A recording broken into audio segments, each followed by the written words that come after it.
Olá pessoal, tudo bem? Seja bem-vindo a mais esse vídeo no canal. Meu nome é Pedro Magalhães e hoje vamos falar sobre esse assunto: 139 papers relacionados à configuração e a desenvolvimento de IA foram analisados nesses últimos 6 meses, tá? E aí, só no primeiro semestre de 2026, mais do que alguns temas publicados em uma década, né? Então, assim, a gente tem tido uma grande explosão acadêmica relacionado a esse assunto de inteligência artificial e a gente vai ver um pouquinho do que a IA preparou aqui pra gente, tá bom? 139 papers sobre memória de agentes de IA analisados só no primeiro semestre de 2026, 139 em 6 meses. Isso é mais do que alguns temas publicam em uma década. A gente sem memória é igual funcionário que esquece tudo na virada do dia. Hoje eu vou te mostrar os papers, os sites e os prós e contras de cada framework para você escolher sem enrolação. Antes dos números, deixa eu explicar o que é memória de agente, porque parece óbvio, mas não é.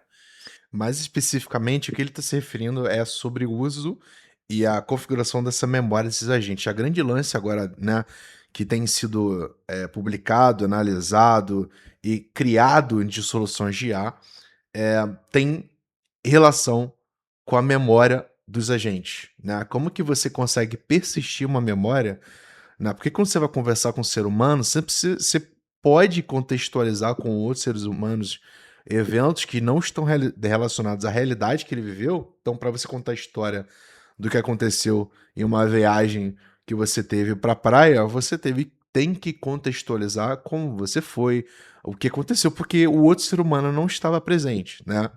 E agora, o que acontece quando a gente traz isso para a realidade dos agentes IA? Então, como que você consegue persistir essas memórias para outros agentes IA de uma forma automática? Então, ao invés de você ficar contextualizando todas as vezes como foi a viagem com o carro, para você contar para um outro ser humano, se outro ser humano entender de fato o que você está querendo se referir. Imagina se você pudesse automatizar, né? Então, tipo assim, não vou te contar nada não, só vê esse vídeo aqui e aí eu já vai ter contextualizado. Obviamente fica sem graça, né? Não tem, né? Não tem, enfim, nenhuma realidade humana que a gente vá fazer dessa maneira, a não ser que você seja uma pessoa extremamente antissocial. Mas, no contexto de escalabilidades e de conversar, de protocolo de comunicação entre os agentes e buscando um resultado através dessa IA, isso é muito interessante, tá? Quando você fala com uma IA normal, ela responde a partir daquela conversa. Acabou a conversa, acabou a memória. A janela de contexto é finita. Memória de agente é o oposto. É o que o agente guarda entre uma sessão e outra. Imagina você conversar com um ser humano, o ser humano acabou de nascer, você vai lá e já consegue conversar com ele, é um bebê, você chega lá, olha bebê, tal, e você contextualiza por uma infinidade, o bebê responde pra você, só que depois que ele termina a conversa, os dois seres humanos vão embora e todo esse contexto morre por ali. Então isso não faz sentido nenhum, né? Mas obviamente é o que acontece hoje com as dificuldades da arquitetura de IA, e é por isso que essa memória de agente, essa corrida para a memória de agente é muito interessante. Contexto é o que ele vê agora, memória é o que ele lembra para sempre. Até 2025, os agentes executavam, mas esqueciam tudo entre uma sessão e outra. E como que a galera está construindo isso, né? A memória tem camadas, tipo a sua, né? Curto prazo, né? O que você está pensando agora? Médio prazo, os resumos dos assuntos que se repetem. Longo prazo, o que você nunca esquece. O agente funciona igual e a gente chama isso de Memory OS.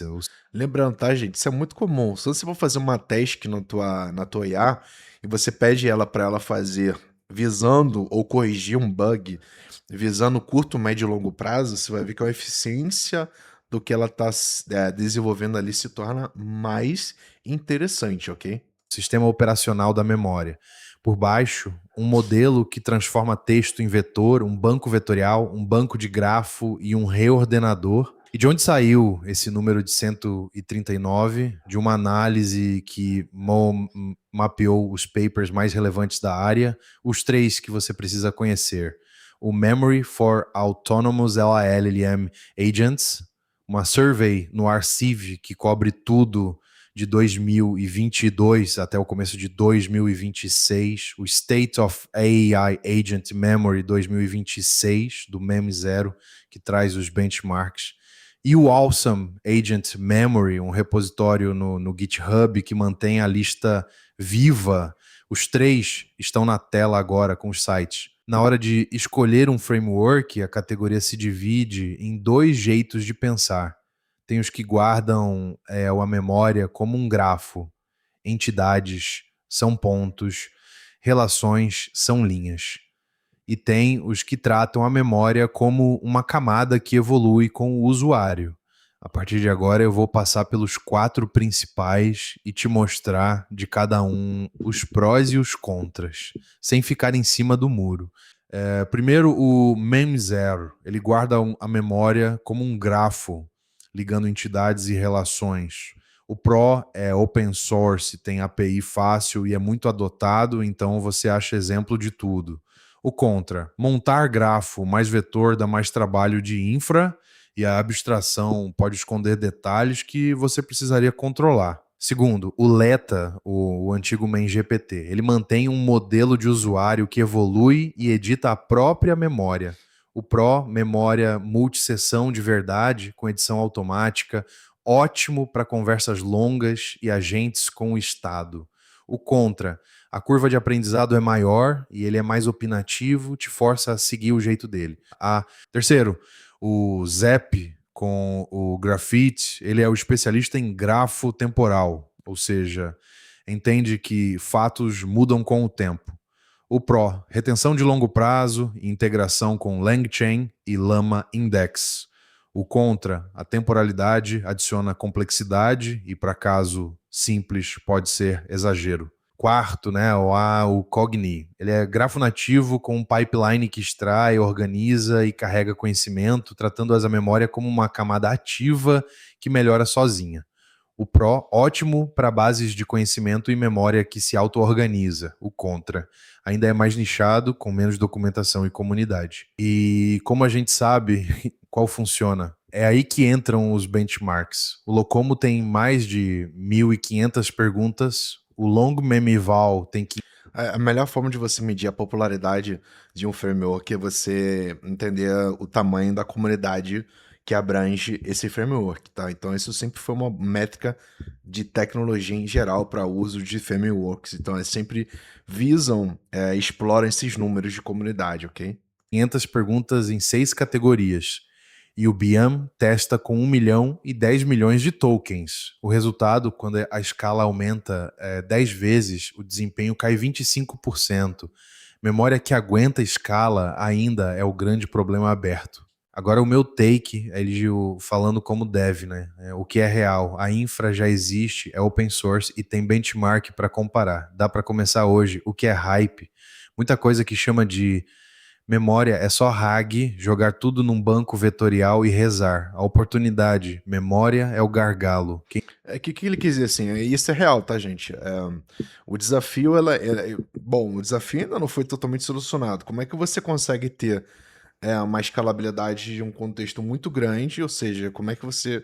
A gente ainda está tendo que gerenciar muitos tokens e isso ainda é uma infraestrutura cara.